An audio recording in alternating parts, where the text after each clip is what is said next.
আসসালামু আলাইকুম ভিউয়ার্স, সোনিয়ার সেলাই ঘর আপনাদের সবাইকে সাদর আমন্ত্রণ। দেখুন, আমি আজ একটা পায়জামার মুহুরিতে সুন্দর একটা ডিজাইন করব।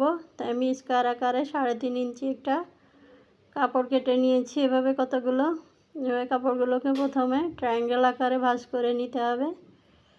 4 ভাঁজ করে নিয়ে এখানে একটা সেলাই দিয়ে নিতে হবে। সেলাইটা কাপড়ের উপর বসিয়েও দেওয়া যাবে, কিন্তু আগের থেকে সেলাইটা দিয়ে নিলে কাপড়টা আর কোথাও কুঁচকে যাবে না।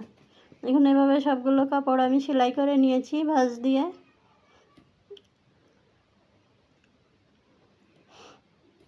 আর এখানে দেখুন, আমি কুচির কাপড় নিয়েছি ডাবল ভাঁজে 2 ইঞ্চি। এটা ডাবল ভাঁজ করে নিয়েছি। আর লম্বা নিয়েছি অনেকটা। লম্বা অনেকটা নিলে এটা কুচিটা একটু মোটা মোটা করে দিতে হবে, তার জন্য একটু কাপড়ের পরিমাণ বেশি লাগবে। কুচিটা দেখুন একটু বেশি চওড়া করতে হবে। এভাবে পুরো কাপড়টাকে আমি কুচি দিয়ে নিব।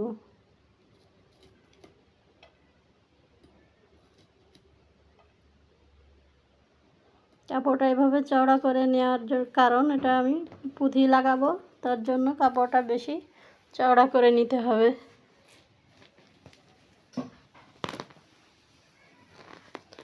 ভিউয়ার্স, দেখুন আমার কাপড়ের কুচিগুলো দেওয়া হয়ে গিয়েছে। এখানে আমি পায়জামার মুহুরিতে 7 ইঞ্চি নিব। এখানে আমি 15 ইঞ্চি কাপড়টা নিয়েছি ডাবল পার্টে 7 ইঞ্চি, 14 ইঞ্চি থাকবে এক পার্টে। 1 ইঞ্চি কাপড় বেশি নিয়েছি আমি সেলাই মার্জিনের জন্য। আর দেখুন, একটা এক্সট্রা কাপড় নিয়েছি 3 ইঞ্চি চওড়া, লম্বা নিয়েছি 15 ইঞ্চি, নিচে পেস্টিং লাগিয়ে নিয়েছি। ওর উপর এখন কুচিগুলো রেখে সেলাই দিয়ে দিব। এখন কুচিটা উল্টে নিতে হবে। কুচিটা উল্টে নিয়ে একটা চাপ সেলাই দিয়ে দিতে হবে। চাপ সেলাই দিয়ে দিলে কুচিগুলো সুন্দরভাবে সেট হয়ে থাকবে। দেখুন, আমার কুচির উপরে একটা চাপ সেলাই দেওয়া হয়ে গিয়েছে। আর বন্ধুরা, যারা নতুন দেখছেন, আমার ভিডিওটি ভালো লাগলে প্লিজ একটা সাবস্ক্রাইব করে দিবেন। মুহুরিটা আমি 3 ইঞ্চি রাখবো। এই চওড়াটা এখানে আমি 3 ইঞ্চিতে দাগ দিয়ে নিয়েছি। এখানে আমি ডিজাইনের কাপড়গুলো বসিয়ে দিব। আমি মাঝখানেটা বসিয়ে দিব, তাহলে দুদিকেই সমান কুচি কাপড়গুলো বসানো যাবে, কোনো দিকে কম বেশি হবে না। আমি মাঝখান থেকে প্রথমে কাপড়গুলো সেলাই করে বসিয়ে দিব।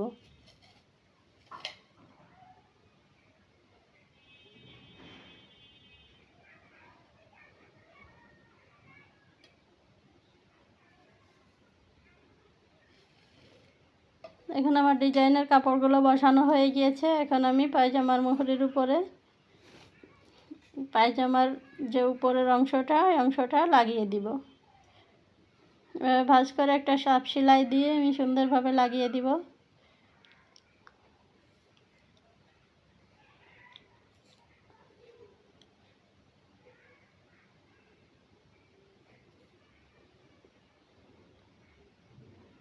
এখন উপরে আর একটু উপরে আধা ইঞ্চি উপরে আমি আর একটা চাপ সেলাই দিয়ে দিব, দেখতে সুন্দর দেখা যাবে। আর নিচে যে এক্সট্রা কাপড়টা আছে ওর উপর ডাবল সেলাই পড়লে ওটার কখনো ছুটে যাওয়ার সম্ভাবনা থাকবে না। এখন দেখুন, এভাবে মাথাটা সেলাইয়ের মাথাটা মুড়িয়ে দিয়ে কুচির আমি যে পুঁথি লাগিয়ে দিচ্ছি। কুচির মাথাটা এভাবে মুড়িয়ে দিতে হবে। আমি সুতা ভরে নিয়েছি। এখানে দেখুন, এভাবে পুঁথিগুলো লাগিয়ে দিলে, কিছুটা পুঁথি আমি আগে লাগিয়ে দিয়েছি। এভাবে পুঁথিটা লাগিয়ে দিলে সুন্দর মজবুত হয়ে যাবে, দেখতেও সুন্দর দেখা যাবে। আপনারা চাইলে এটা আঠা দিয়েও লাগাতে পারেন, কিন্তু আঠার থেকে ভালো হয় সুতা দিয়ে লাগালে এটা কখনো আর খুলে যাওয়ার সম্ভাবনা থাকে না। এভাবে দেখুন, সবগুলো পুঁথি আমি লাগিয়ে নিয়েছি।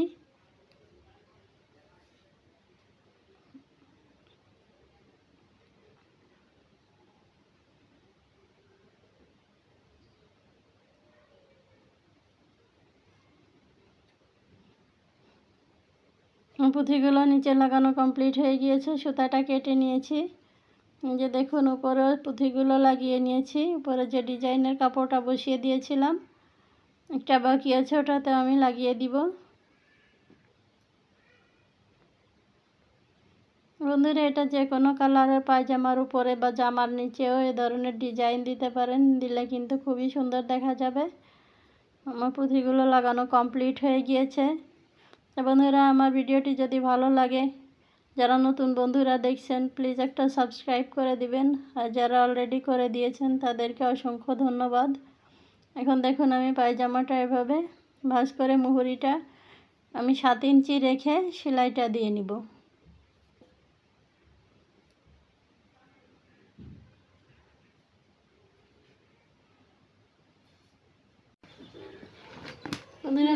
পায়জামাটা খুবই সুন্দর সেলাই করে নিয়ে এসেছি, আর দেখুন যে খুবই সুন্দর দেখা যাচ্ছে। এটা যে কোনো কালারের কাপড়ের পরে পরলে অনেক সুন্দর দেখা যাবে। এটা পরলে কিন্তু খুবই ভালো লাগবে। যে কোনো সাধারণ কাপড় দিয়ে এভাবে ডিজাইন করে জামা অথবা পায়জামা পরলে অনেক সুন্দর হয়। ধন্যবাদ বন্ধুরা, যারা আমার ভিডিওটি দেখছেন ভালো লাগলে প্লিজ সাবস্ক্রাইব করে দিবেন। আজ পর্যন্ত, আল্লাহ হাফেজ।